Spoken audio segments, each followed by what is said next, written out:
What's going on here in my kitchen, and I decided to do this short video about what do I actually eat on this ketogenic diet. Most people think that it's very difficult to stay keto because there is a lot of restrictions on the diet, but in my opinion that positive restriction actually gives you a lot of more freedom. You don't have to think about so many of the variety of things you could potentially consume because the choice is quite limited, and you can gain all of the essential nutrients and vitamins and minerals. First off, let's start off with probably the most important macronutrient for the ketogenic diet, which are carbohydrates. Okay, you have to keep your carbs low for your body to enter ketosis. Some people need less, some people more, but in general, the lower your carbohydrate intake, the faster you'll get into ketosis. And of course, you can't do it by eating some potatoes, rice, candies,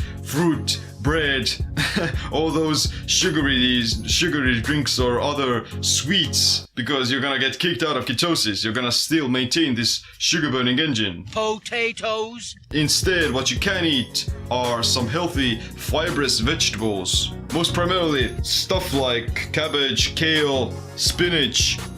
My favorite one is actually this regular green cabbage because it's very nutrient dense in terms of the fiber. It has a lot of vitamins, and it's also a rich source of potassium.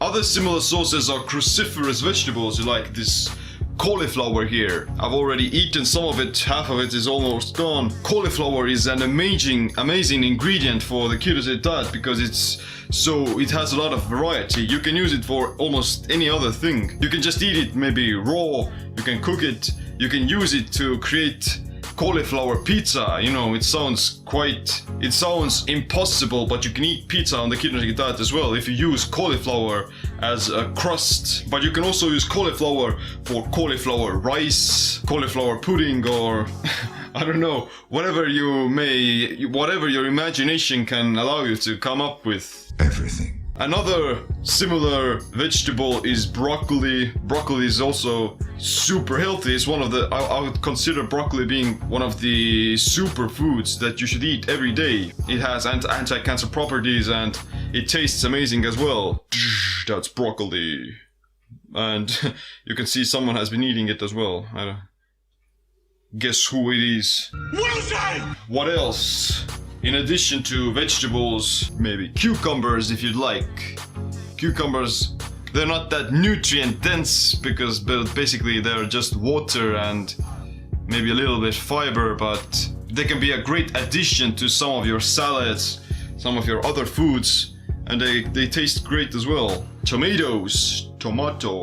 But the thing with tomatoes and similar vegetables is that they have a lot of lectins. Lectins are these protective proteins inside the plants that are supposed to protect the plants from being eaten. The problem is that if you consume too many lectins, then you may get some gastrointestinal stress and you may suffer some brain fog because of that as well. So I do eat some tomatoes and such, but I don't want to overconsume them either because it's gonna make me feel maybe bloated. It's gonna hinder my thinking. Let's talk about protein now. Protein is an essential macronutrient that you need for survival. You don't need carbs, but you do need protein and you need fat. And my main source of protein on the ketogenic diet are eggs. There are some eggs in this box full of essential amino acids rich in choline, omega-3s, DHA, EPA, which are all very good for your brain, for your cellular metabolism, for maintaining healthy cholesterol levels and all that good stuff. And they also taste amazing. I love eggs. But probably the second best source of protein after eggs is wild-caught oily fish like salmon, mackerel, sardines. They're also rich in omega-3s, DHA and EPA. I didn't want salmon! I said it 4 times! One pro tip that I'm going to share with you today is to cook some fish broth. You might have heard about the bone broth where you cook up all the joints and ligaments of animal bones, but fish broth is next level because you can get all the electrolytes, you can get some sodium in it, but you also get all the omega-3s, which is gonna be very good for your brain. At the moment I have some fish broth cooked up already. And basically what you do is you get the fish heads, you get the fish bones, the fish ribs, all those things that are usually thrown out, that are usually not used that frequently in cuisine, and you put it on a low to medium heat on the stove for a few hours. You add some salt, you have maybe some other spices, and it's gonna taste amazing. But of course, meat is also a great source of protein. Mince meat, some beef or some wild boar. Of course, there's also some bacon and eggs, that's a staple. Bacon. I don't tend to eat that much bacon because I prefer to get my protein from eggs and fish because they're a lot more healthier. You don't want to eat too much meat either because, you know, it may have some negative effects on your health and longevity. And if you talked about fish broth, then one thing people also tend to neglect are organ meats. Stuff like liver, kidneys, heart. Those things are packed with nutrients more so than the flesh. These are some pork hearts. Moving on with the fats that are going to be your main source of energy. Avocado, fattiest fruit in the world. Pumpkin seeds, great for magnesium. Sesame seeds. I also eat some chia seeds for some more omega-3s. So do you want some more nuts? Of course.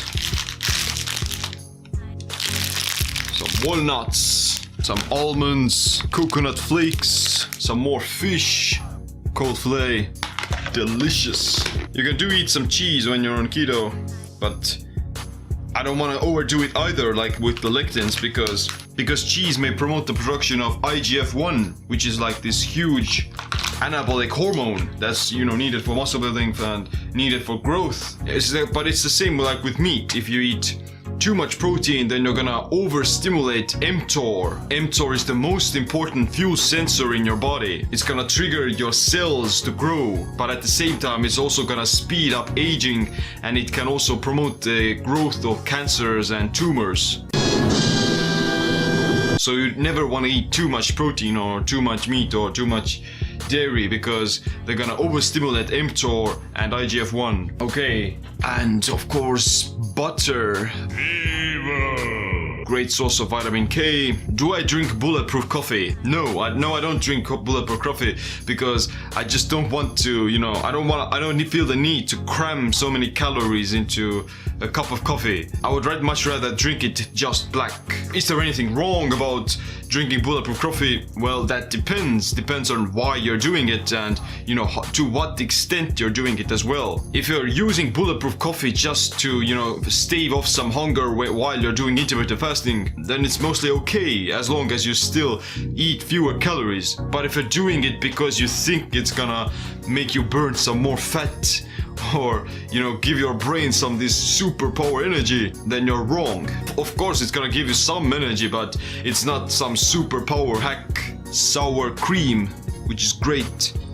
It has some probiotic properties like sauerkraut. Sauerkraut is also one of my staples, which I try to consume basically every day to keep the gut healthy. Olive oil full of polyphenols and monounsaturated fats, which is great for cardiovascular health. You definitely want to get olive oil in a dark bottle because if it gets exposed to too much sunlight or too much heat, then it's gonna go rancid. The son of a bitch is gonna go rancid, and it can cause more inflammation when you consume it. Well, basically it's not gonna cause any oxidative stress if you use it as cold, but if you heat it up, then it can become, you know, too dangerous.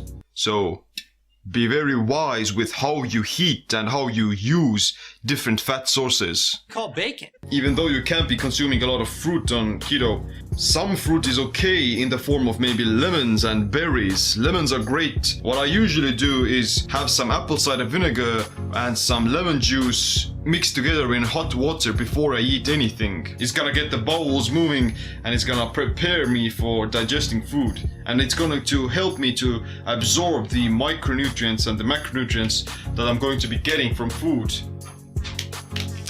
One key ingredient that I think you should definitely add to your ketogenic diet is pink Himalayan sea salt. It's great for balancing your electrolytes, getting some more magnesium and other micronutrients. Sometimes I also use some coconut oil, but at the moment I'm running low. And consuming some berries is amazing for getting some more micronutrients.